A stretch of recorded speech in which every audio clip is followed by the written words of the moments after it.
Di ba ako? No?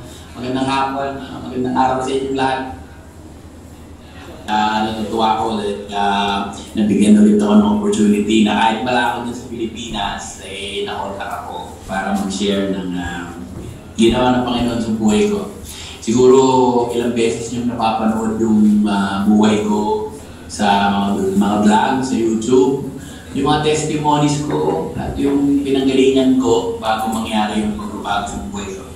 Kung ulitin ko sa inyo, siguro alam niyo naman yung nangyari sa akin, di ba? Ako yung dating nakatira sa jeep, wala ng pag-asa, nilala mo, naghihintay na lang mamatay sa aming anak ko. And hanggang inaabot ako ng siguro 2 taon ako nakatira sa jeep.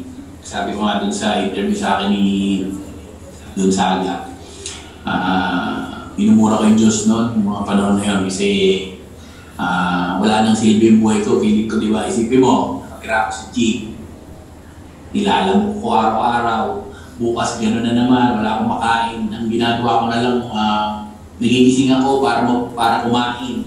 Nagkakaantay na lang ako mamatay. Sino mag-iisip na yung dating tao na nakatira sa jeep magiging isang artista na katulad ko, at ngayon dito na ako sa Canada, ang dami kong shows, di ba?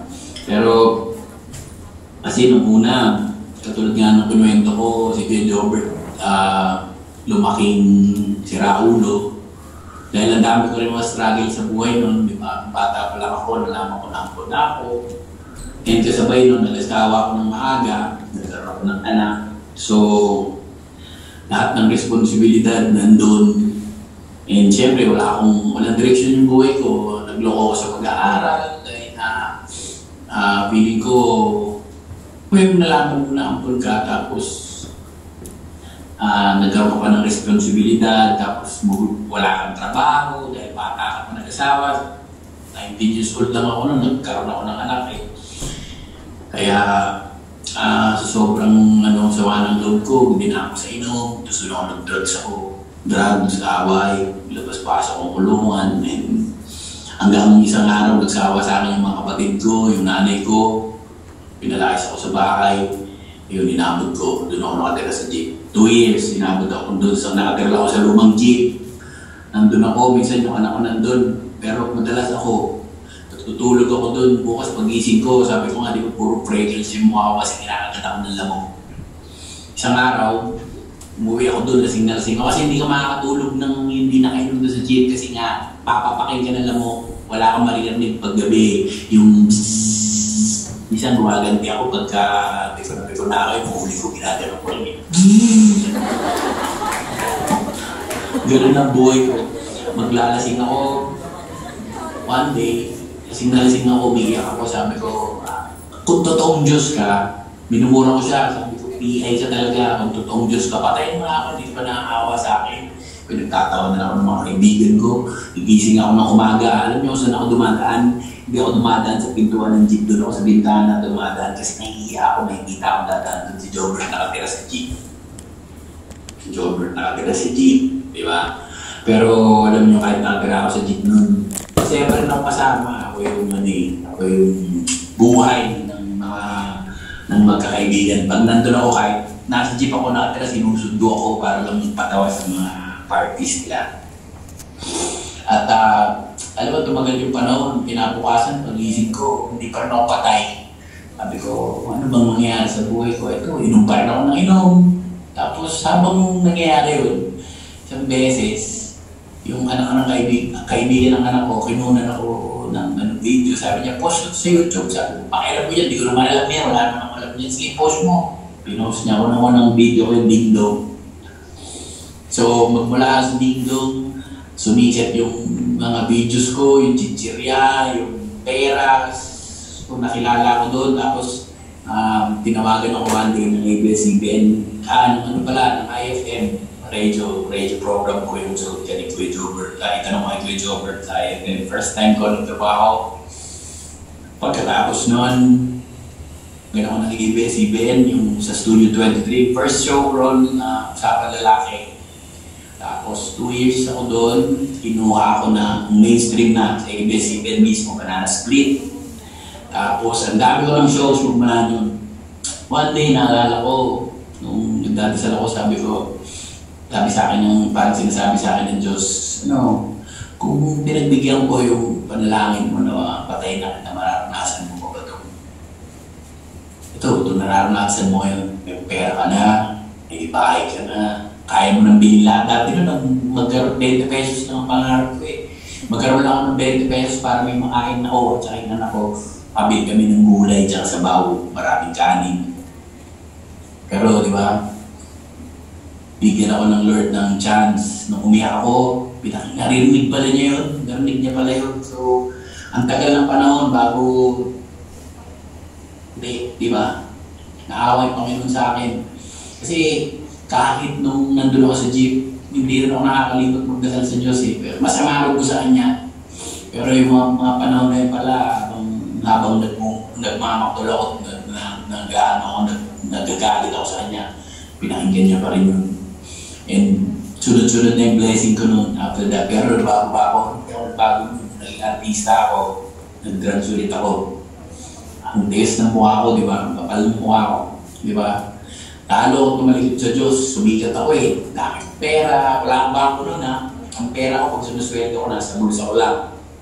At dami kong pera, punta akong mall, bibili ako sapatos. Kasi nangihiram na ako ng sapatos na ng pangarap ko lang dati magkaroon ng chinelas eh. Sabi ko, pag nagkaroon ako ng Havaianas, masaya ko na. Sabi ko, tapos pumupunta ako sa mall. Bumaba ako rin sa mga sa departments, or titignan ko yung mga appliances, yung mga sopa, yung mga kamay, upang ko yun. Sabi ko, sana magkaroon ako ng ganito balang araw. Araw-araw yun. One day, di ba, nagkaroon ako nun. Pero, di ba, naging grateful ba ako? Lalo pa ako yumabang nun, sikat ako eh. Pera na ako eh, lalo ko ng drugs. Hanggang one day, di ba, nabalitaan nyo naman yung pinakamagaling na ginawa ko. Tatalo na ako sa Sobo. Natanong ang parachute. So, yun. Tatalo na ako sa Sobo.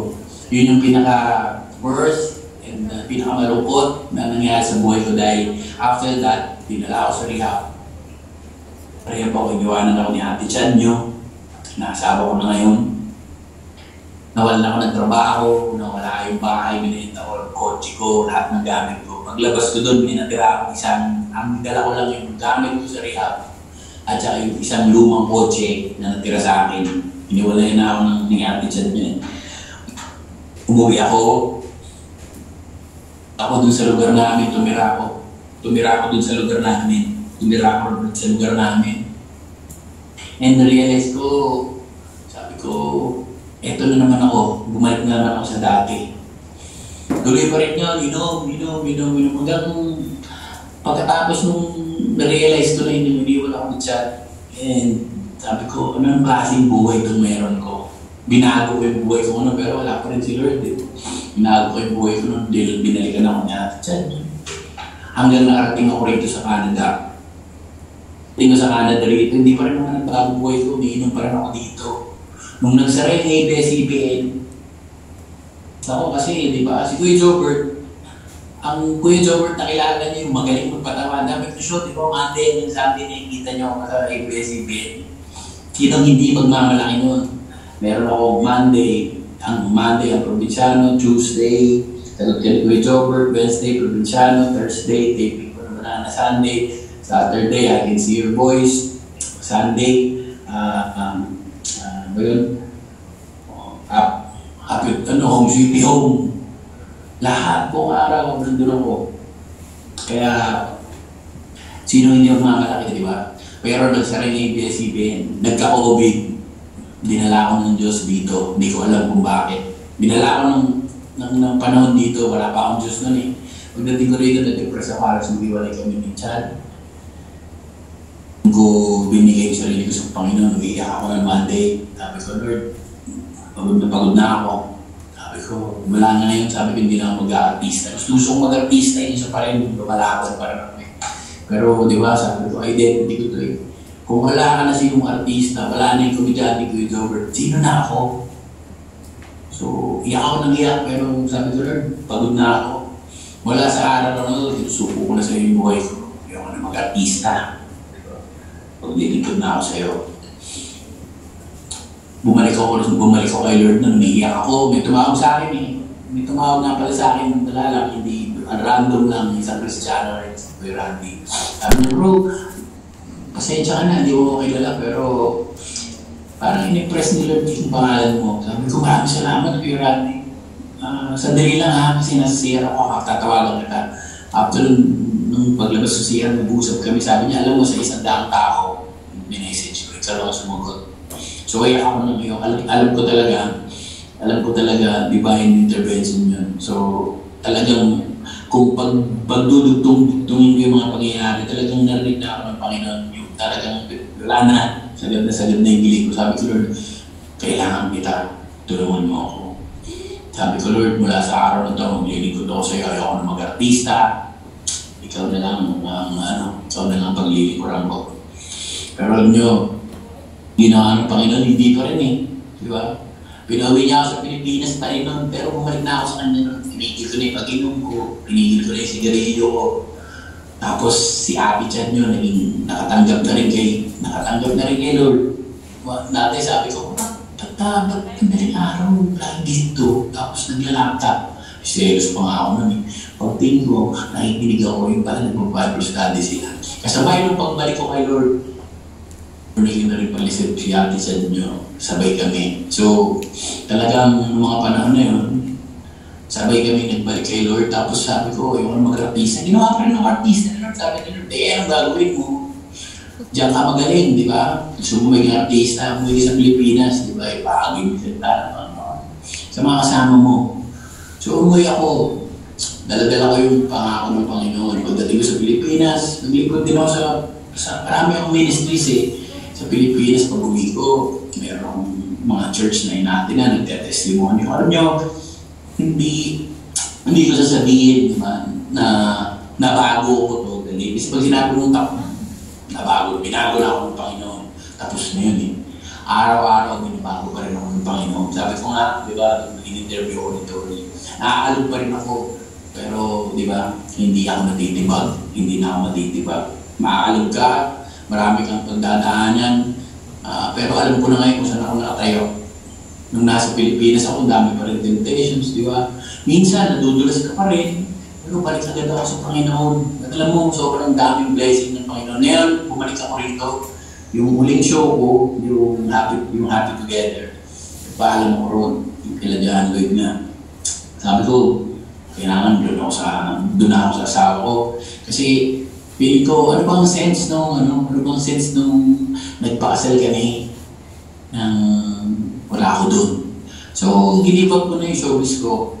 Yun talagang totoo, kaya ako nandito. Kasi gusto ko, ang asawa ko, ministry ko rin eh. Diba? Tapos na ako nag-ministry ako sa Pilipinas, nag-share ako ng maraming siguro. Ewan ko, ilan, pero alam ko, maraming nakakilala sa Panginoon at maraming salamat sa Panginoon at ginamit ako sa mga tao na mga naligaw na katulad ko, may mga pinagdadaan din na katulad ko. At nung pagkatapos nun, dinala na ulit ako ng Panginoon dito. At ayun, meron pa rin akong communication sa kanila. Pero nandito na ako, nagtatrabaho pa rin ako, marami akong shows dito. Stand-up ako rito, marami akong blessings sa Panginoon at kasama ko ang asawa ko. Ano yung gusto kong i-share sa inyo dito? Di ba? Marami nagsasabi, di ba, na sinasabi mo lang yan kasi okay na okay ang buhay mo. Okay ang buhay ko ngayon kahit may Panginoon ako. Di ba? Walang mangyayaring buhay ni Robert na nasa Canada at masaya. Ano pinaka-importante nangyari sa buhay ko? Yung noon ko pang hinahanap, kung wala nakatira ako sa jeep, ngayon ko lang natagpuan yung joy sa puso ko na kahit anong oras na mamatay ako, hindi ako natatakot. Hindi ako natatakot mamatay ngayon. Kasi alam ko kung saan ako nakatayo. Alam ko na kahit minsan nadadapa ako, mahal ako ng Panginoon. Sabi nga dito, di ba, sa Philippians, sa pala itong, marami kasi akong paboritong verse, pero ito yun eh. Sabi sa Philippians 1:6, and I am certain that God who began the good work within you will continue His work until it is finally finished on the day when Christ Jesus returns. So hindi matatapos ang hindi papayag ang Panginoon na hindi maisakatuparan yung plano niya sa buhay mo.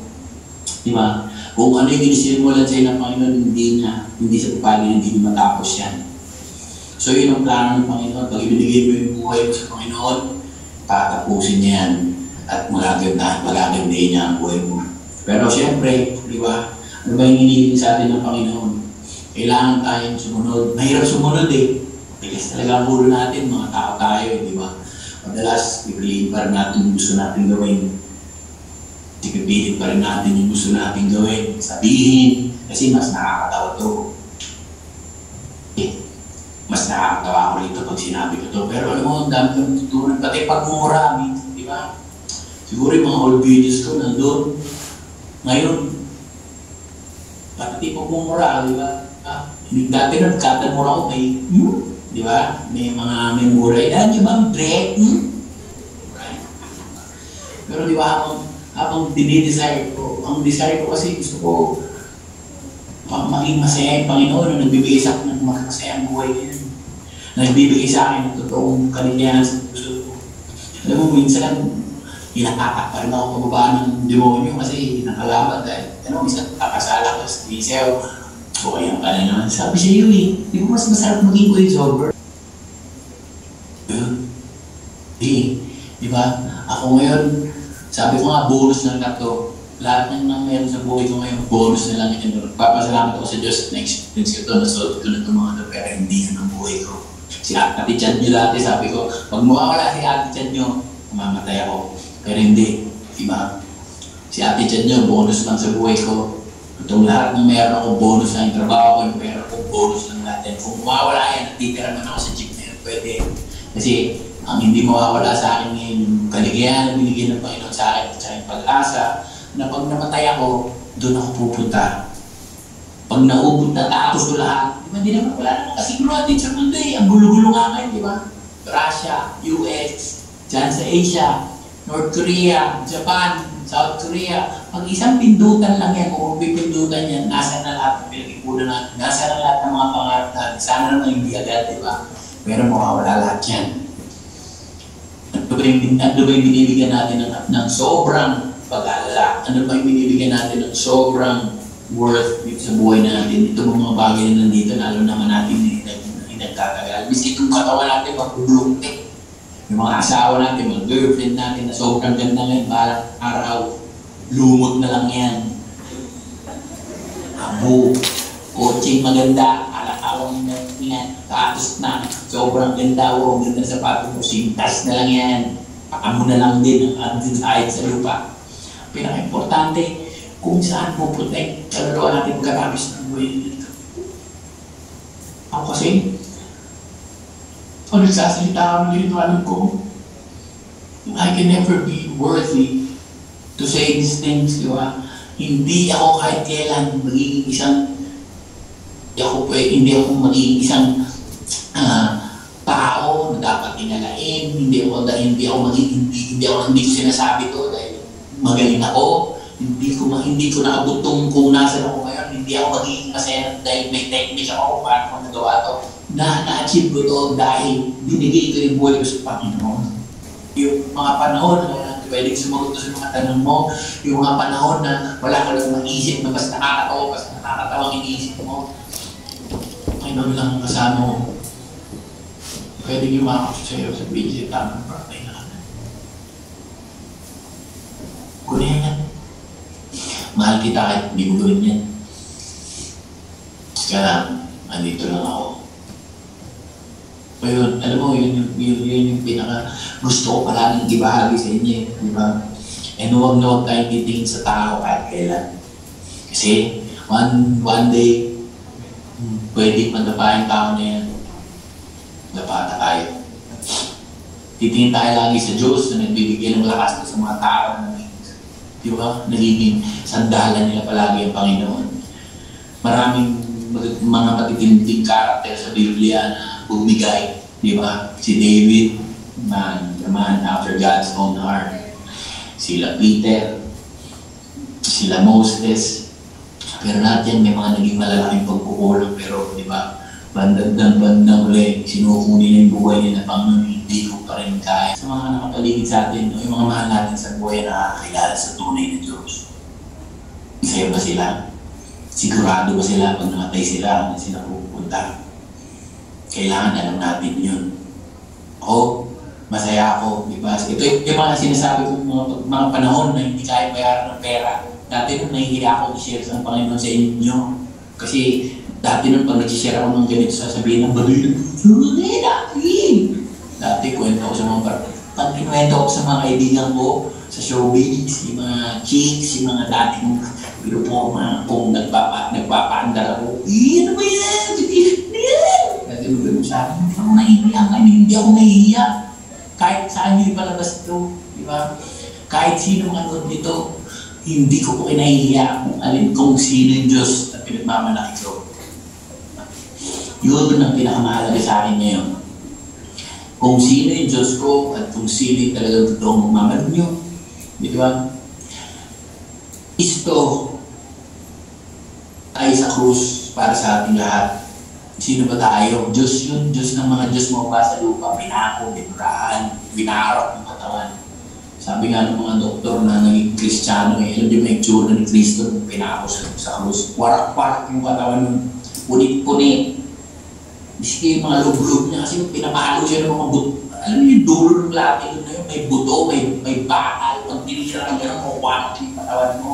Pag tinamaan sa dito, lahat ng buong katawan niya, warak-warak, dito tamaan yung lawin niya, punit yung likod niya, nakalabas yung buto.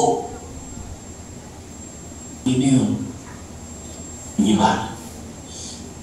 Eyo, para sa akin, para sa mga artist ng kaibigan ko, para sa mga magulang ko, para sa mga kapatid nyo, para sa mga katabi nyo, para sa mga prop nyo, para sa mga pastor natin, para sa mga kaibigan natin nasa malayo, para sa mga kaibigan na natin na hindi pa nakakilala sa Panginoon. So, urge you, di ba, to seek the Lord. Ibibigay natin yung buhay niya sa Kanya, kay Jesus. Or ni, ang Panginoon. Masaya maging Kristiyano. Hindi katulad ng iba, sinasabi ng iba na pag naging Kristiyano ka, nagtitigil lang ang buhay mo. Tigil lang ang mundo mo. Pag naging Kristiyano ka, doon pa lang nagsisimula ang buhay mo. Gamitin natin yung panahon natin habang malakas pa tayo. Marami akong kaibigan, wala na. Marami akong kaibigan, may mga sakit. Marami mga kaibigan, ilay na, patay na yung kalahati ng katawan. Walang ba hanapin ang Panginoon? Doon mo pa lang ba pagmamalaki ang Panginoon? Doon mo pa lang ba i-share ang Panginoon? So yun mga kapatid, maraming salamat sa araw na to, and gusto ko lang kayo ipag-pray bago matapos. Heavenly Father, maraming salamat po sa panahon na to. I pray na hindi lang sa mga kabataan na nakikinig sa akin ngayon, kundi sa mga iba pang tao na makakanood nitong sharing namin ng testimony ko, na makilala nila isang personal na tagapagligtas sa Panginoon.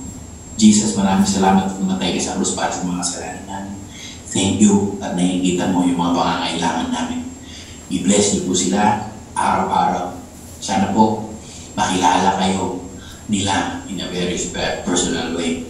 Maraming salamat po, Panginoong Jesus, sa araw na to. Bless us all.